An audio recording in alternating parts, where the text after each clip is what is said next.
Assalamualaikum warahmatullahi wabarakatuh. Kenalkan, nama saya Fisyatun Dunaranto dengan 3 digit NIM terakhir 104 dari Teknologi Rekayasa Otomasi Angkatan 2024.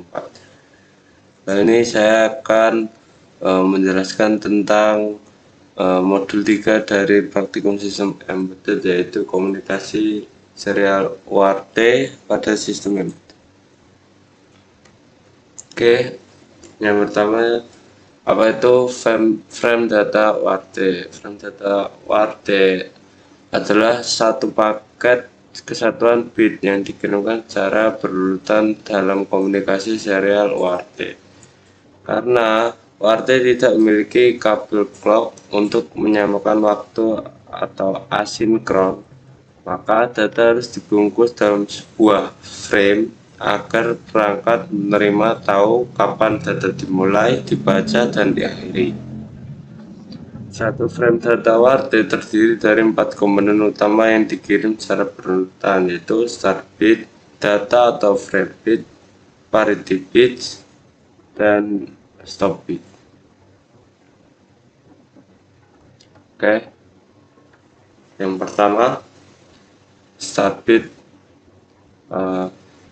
Start bit adalah penanda awal data yang berfungsi untuk menurunkan tegangan jalur dari high ke low selama 1 bit waktu untuk membangunkan penerima agar siap membaca data. Yang kedua, data bit atau frame. Itu biasanya berisi 5-9 bit. Yang ada data bit atau frame adalah isi atau pesan aktual yang berisi data yang dikirimkan, umumnya 8 bit atau 1 byte. Bit dikirim berurutan mulai dari yang terkecil atau LSB ke yang terbesar atau MSB. Selanjutnya yaitu parity byte. Parity byte adalah pemeriksa kesalahan error atau error checking.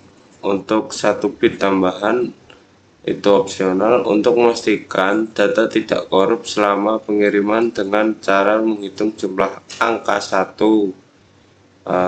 atau ganjil atau genap. Yang terakhir adalah stop bit.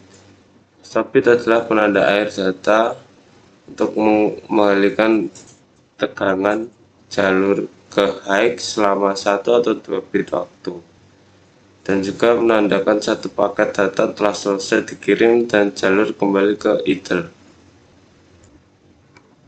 Oke, selanjutnya apa itu baud rate? Kalau 8N1 mengatur format data, maka baud rate mengatur kecepatan pengiriman data. Definisi baud rate adalah jumlah bit yang dikirimkan per detik atau bps. Contoh, 9600 baud sama dengan 9600 bit per detik. 115.200 baud sama dengan 115.200 bit per detik.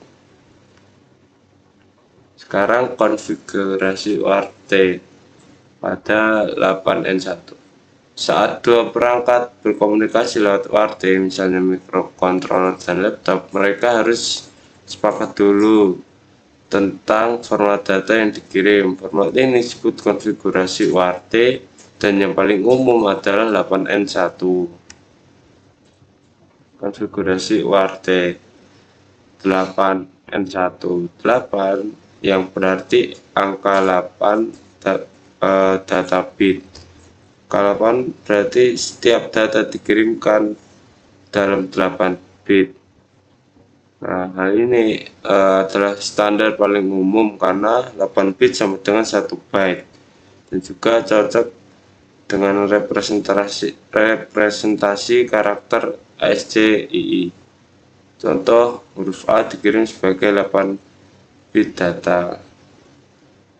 Yang kedua, N, yaitu no parity. Huruf N berarti tidak menggunakan parity bit, yang artinya tidak ada pengecekan error tambahan, data langsung dikirim tanpa bit ekstra. Nah, Kenapa sering dipakai? Karena lebih sederhana dan cukup untuk banyak aplikasi. Selanjutnya adalah satu. Angka 1 berarti menggunakan subbit di iframe, berfungsi sebagai menandakan air data dan memberi jeda sebelum data berikutnya. Simpulan yaitu 1 artinya start bit, 8 data bit, 0 parity, kembali ke 1 lagi yaitu stop bit. Ini adalah konfigurasi paling standar dan paling sering pakai di dunia sistem embedded. Oke, selanjutnya dalam sistem embedded ada 3 cara untuk pengambilan data dari UART, yaitu polling, interrupt, dan DMA. Berikut adalah perbedaannya. Yang satu, polling, yaitu dengan cara polling merupakan cara yang paling sederhana di mana CPU mengecek terus apakah ada data masuk. Nah, dan juga cara ini mudah tapi boros karena CPU selalu sibuk walaupun tidak ada data. Yang kedua adalah interrupt. Cara ini yang lebih efisien karena CPU hanya bekerja saat ada data. Ketika data masuk, sistem akan memberi sinyal ke CPU untuk langsung memprosesnya. Jadi CPU tidak perlu mengecek terus-terusan. Yang terakhir ada DMA. Ini adalah cara yang paling canggih yang dimana data dipindahkan langsung ke memori tanpa melibatkan CPU. CPU hanya mengatur di awal lalu bisa mengerjakan tugas lain. Secara simpelnya, polling ngecek terus menerus, interrupt dipanggil saat perlu, DMA otomatis tanpa CPU. Oke. UART pada ESP32 dan STM32. Dalam microcontroller, baik ESP32 maupun STM32 sama-sama memiliki fitur UART untuk komunikasi syariah. Tetapi cara penggunaannya cukup berbeda, terutama pada jumlah port dan fleksibilitas pin. Pada ESP32 terdapat 3 UART, yaitu UART 0, UART 1, UART 2 yang bisa digunakan secara bersamaan. Keunggulan utamanya adalah pin bersifat fleksibel atau removable, yang artinya kita bisa memindahkan fungsi TX dan RX ke hampir semua pin GPIO sesuai kebutuhan. Hal ini sangat memudahkan saat desain rangkaian karena tidak terikat pada pin tertentu. Sedangkan pada STM32 juga tersedia beberapa UART dan atau USART. Umumnya 3 atau lebih tergantung tipe, tetapi pin yang digunakan tidak bebas. Setiap UART memiliki pin khusus yang sudah ditentukan melalui sistem alternate function. Jadi kita harus mengikuti mapping pin yang sudah ada di datasheet. Ini membuat STM32 lebih kaku, tetapi biasanya lebih stabil dan terstruktur untuk sistem yang kompleks. Intinya, ESP32 cocok untuk proyek yang butuh kemudahan dan fleksibilitas, sedangkan STM32 lebih cocok untuk sistem yang butuh kontrol struktur yang lebih ketat. Dalam komunikasi data, terutama ORT, kita sering berhadapan dengan data yang datang terus-menerus. Untuk mengelolanya dengan baik, digunakan beberapa konsep seperti ring buffer, framing, CRC, dan timeout parsing. Konsep ring buffer, framing, CRC, timeout parsing. Ring buffer adalah teknik penyimpanan data sementara berbentuk melingkar. Artinya ketika data masuk terus, data akan disimpan berurutan dalam buffer dan jika sudah penuh, penulisan akan kembali ke awal. Tujuannya agar data tidak hilang saat CPU belum sempat memprosesnya. Ini sangat berguna untuk komunikasi yang berlangsung terus-menerus. Framing Framing adalah cara memberi struktur pada data agar mudah dibaca. Biasanya data diberi penanda awal dan akhir. Misal karakter khusus seperti tanda panah kiri sebagai start dan tanda panah kanan sebagai end. Dengan framing, sistem bisa tahu mana satu paket data yang utuh atau bukan sekadar aliran bit acak. Yang ketiga adalah CRC. CRC atau Cycling Redundancy Check adalah metode untuk mendeteksi kesalahan pada data.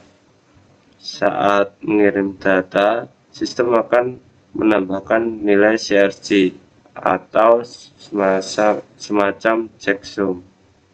Saat diterima, CRC dihitung ulang dan dibandingkan. Jika tidak sama, berarti ada kemungkinan rusak selama pengiriman. Terakhir ada timeout parsing. Timeout parsing adalah batas waktu untuk menunggu data lengkap. Jika dalam waktu tertentu data tidak selesai diterima, maka data dianggap gagal dan dibuang. Ini penting untuk mencegah sistem menunggu selamanya jika terjadi gangguan komunikasi. Oke, itu PPTSH. Sekarang langsung lanjut ke praktikumnya.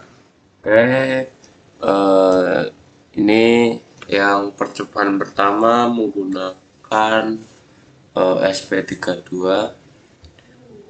Jadi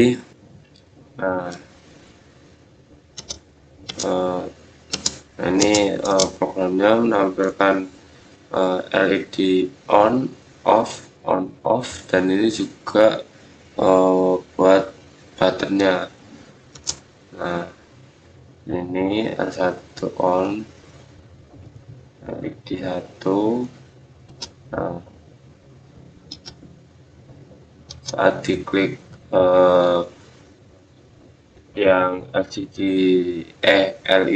1 on, maka yang LED 1 akan on. Itu juga yang LED 2 off juga. Nah, ini yang tombol. Ketika button 1 diklik, maka ada indikator yang muncul di sini.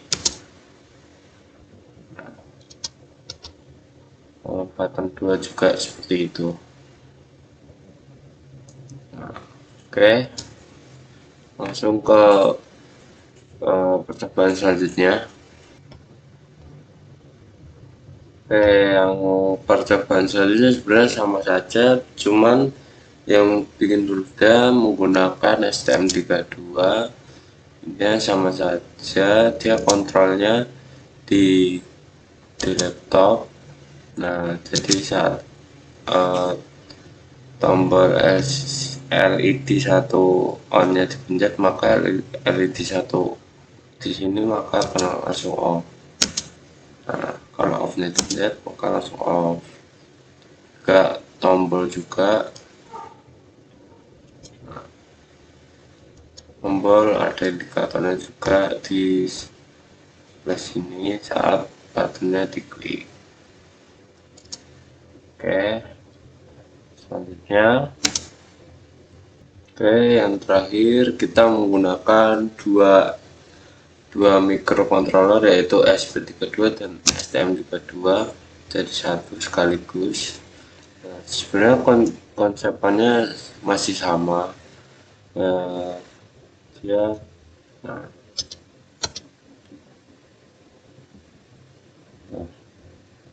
seperti ini kayak tadi, LED 1 diklik, sini on, diklik off, tombol juga left.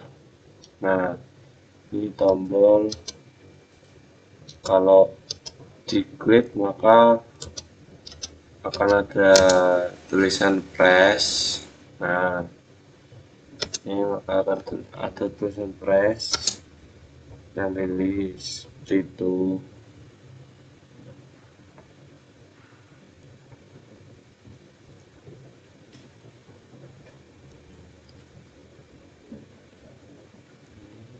Nah, dia kalau ya sama seperti sebelumnya, dia kalau diklik maka akan menyala. Itu bedanya, ini menggunakan dua microcontroller sekaligus. Sekian dari saya. Assalamualaikum warahmatullahi wabarakatuh.